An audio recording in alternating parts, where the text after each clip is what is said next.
In episode 3, the news has gotten wind of what went down at Passway, but they're unaware that it was Hanna because Hanna stole that woman's identity in the parking lot, and they think it's that mystery woman. That doesn't mean that Carmichael isn't concerned, though, and he calls up that guy who was typing away on his computer that Hanna tried to strong-arm and tells him that he needs to get the pharmaceuticals out of the building without the cops knowing because they're getting a little too close. Carmichael then goes and has a meeting with both Terry and Leo about Clara, and Clara didn't sleep and didn't warm up to Terry at all. He gives them 2 days to conform Clara or he's going to have to pull the plug. So Terry goes and talks to Clara, but she's not warming up at all. In fact, it's pissing her off even more. She yells at her, "Why are you even trying to be nice to me? Why do you even care?" And Terry tells her that, "I know what it's like to be the odd one out." And Clara says to her, "Well, do you have a mother?" And Terry says, "Yes, I do." And Clara says, "Well, then you will never know what it's like to be me. I am not like these other girls." So the attempts to conform Clara aren't going so great. Hanna, meanwhile, is hunkered down in Marissa's apartment, and she tells Marissa all about Passway, what she's found out, and she tells her that they've taken her to a place called the Meadows because she saw that guy typing away on the computer, although she doesn't know where it is. She also hands Marissa over the medication that she pulled out of Clara's arm. Marissa is trying to get through to Hanna that it's best to just leave Clara be and get off to Canada and save herself while they think that she's still dead. But Hanna feels like she's obligated to free Clara out of the Meadows. She tells Marissa that Clara is going to escape, or at least try to again, and when she does that, they're going to kill her. And Hanna wants Marissa to help her get Clara out of there because she feels like Marissa should have some guilt in this. She's the one who handed Clara over to them. And she asks her, "Why did you even do that?" And Marissa says, "Well, I did it for you. I did it to protect you." And Hanna says, "I didn't ask you to. Look, if we don't do something, she is going to die. We need to find her. And we need to do so together." So Marissa agrees. Hanna heads back to the Passway facility and ends up stealing a woman's key card and making her way in. She finds a brochure that confirms the man who was typing away on this computer and his title at Passway. She calls Marissa and tells her the latest, and Marissa says, "Okay, well, if you see him, call me immediately." Hanna then hangs up the phone and heads down to the parking garage, steals someone's keys, and waits in the car for this guy to come out so she can follow him. Marissa, meanwhile, is running a few errands, one of them being getting a passport for Clara. The other being trying to track down where Sonja is, because when Marissa called out of work that day, she found out that Sonja also called out of work, and she finds it fishy. So she calls Sonja up and tries to be good cop, apologizing for how she talked to her and asking her if she wants to go get coffee, while actually, she's tracing her cell phone. And she finds out that Sonja was sent to Belgium, and she was sent there by Carmichael, who wants to interrogate the girl who was arrested at Passway. And when she gets there, the girl's telling them, "I don't know what you want from me. I'm not this girl. I told you that multiple times." So Sonja starts showing her some pictures while Carmichael's on the phone, and one of those pictures happens to be Hanna. And the girl says, "Yeah, that's her. I mean, with blonde hair, but that's definitely her." And this is the first inclination that the group has that Hanna is actually alive. So when Marissa is heading to meet Hanna at Passway, she gets a phone call from Carmichael telling her, "Yeah, we think it might have been a false flag. We think Hanna might be alive. If she reaches out to you, tell us immediately." And Marissa, who had been trying to get a hold of Hanna unsuccessfully, sends her a voice recording that says, "Hanna, be careful. They know you're alive." And Hanna isn't getting these because she's in an underground parking garage with no service. But she's not in it for long because the guy that she's trying to tail ends up creating a diversion that opens the gates and he's able to sneak out of the facility with the medication, but Hanna is on his tracks. Hanna ends up tailing him to a restaurant. The issue is that Sonja has also tailed Hanna. Through facial recognition, she was able to find out where she was heading and where she parked, and Hanna has no idea. Hanna ends up seeing this guy go through the medical exchange with his contact, but lucky for her, she called Marissa and told her where she was. And Marissa, who is heading to Hanna, sees Sonja and tells her, "Hey, Sonja, Carmichael sent me. I have something for you."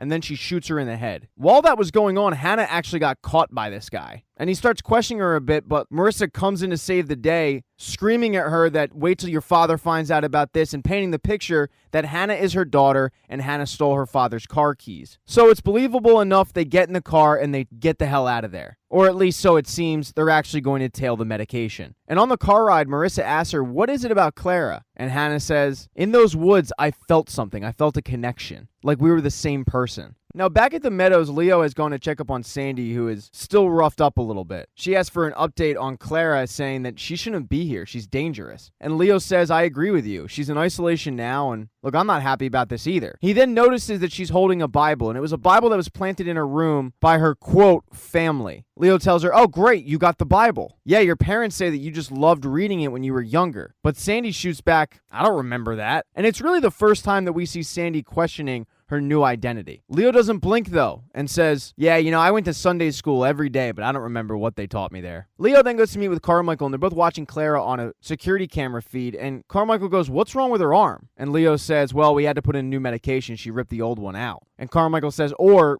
somebody ripped it out. And he goes in the warehouse and looks at the medication pill, and sure enough, it says Passway, and he's starting to put all of this together. Leo's day isn't done, however, because he then goes to meet with Terry, who tells him that the issue with Clara is the fact that she knows she has a mother, and she knows her mother is out there, and she's dealing with the burden of not knowing if her mother actually ever loved her or not. And until she is able to find that answer out, she's going to continue to have this pushback and have this attitude. The girl needs closure. So they come up with an idea. They doctor a fake note, give it to Clara, and tell Clara that it was written by her mother the day that she gave up Clara for adoption. And the note goes on to say how much she loved Clara, how she's so heartbroken about this, but she knows she's putting Clara in a better place. And since Clara is gullible, she believes all of it. And she gets the closure she was seeking. And while Clara was reading this fake letter, Sandi, Helen, and woke Jules are in the cafeteria, and Helen is taken up reading The Catcher in the Rye because woke Jules was just raving about it a week ago. But Jules says that's a piece of shit. Helen looks at her and says, you said last week that this was good. And woke Jules says, girl, you better keep up. Things move fast around here. She comes off just like the guy in the bar in Good Will Hunting. My contention is that prior to the Revolutionary War, the economic modalities, especially in the southern colonies, could most aptly be characterized as agrarian pre-capital. All right, of course that's your Hang on a contention. second. You're a first-year grad student. You just got finished reading some Marxian historian, Pete Garrison probably. You're going to be convinced of that till next month when you get to James Lemon. Then you're going to be talking about how the economies of Virginia and Pennsylvania were entrepreneurial and capitalist way back in 1740. That's going to last until next year. You're going to be in here regurgitating Gordon Wood, talking about, the pre-revolutionary utopia and the capital-forming effects of military mobilization. Well, as a matter of fact, I won't, because Wood drastically underestimates the impact of social... Wood drastically underestimates the impact of social distinctions predicated upon wealth, especially inherited wealth. You got that from Vickers. Work in Essex County, page 98, right? Yeah, I read that too. Were you going to plagiarize the whole thing for us? Do you have any thoughts of your own on this matter?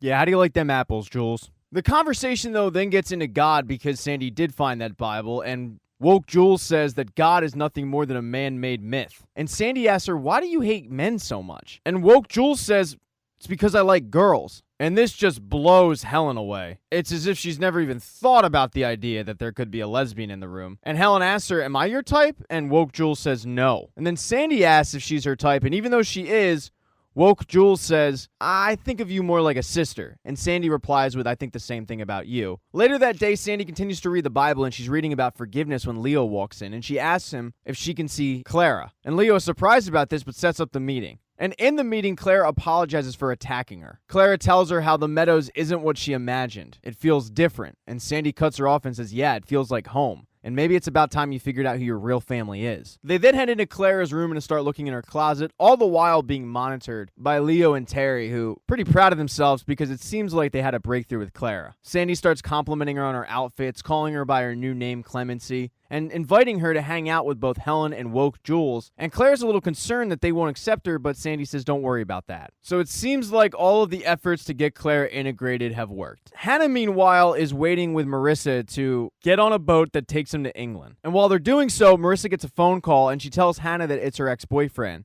and she has to go take this, and gets out of the car. But in reality, it is Carmichael. And Carmichael tells her that Hanna killed Sonja, and Carmichael needs her help to get Hanna because he's pretty positive that she's headed to the Meadows, and he can't let that happen. But while she was having this phone call with Carmichael, Hanna started rummaging through her purse. She found the passports for both her and Clara that Marissa had made up. She finds a bunch of money, and she also finds Carmichael's business card. And when she sees Marissa get off the phone with him, she ends up calling it herself, and when he picks up and says, this is Carmichael, she feels betrayed. So she gets out of the car and goes and hides in an empty flatbed. And Marissa, who has made her way back to the car and finds no Hanna, starts frantically searching for her and finds her in that empty tractor-trailer bed, but they two end up getting into a fight, and Marissa can't figure out what they're fighting about. Hanna gets her into a chokehold and starts telling her that she lied to her, and she always lies, and then she chokes her out and leaves her there. She tails the pharmaceutical guy to the Meadows, hops the fence, takes a bunch of soldiers out, and ends up making her way to Clara.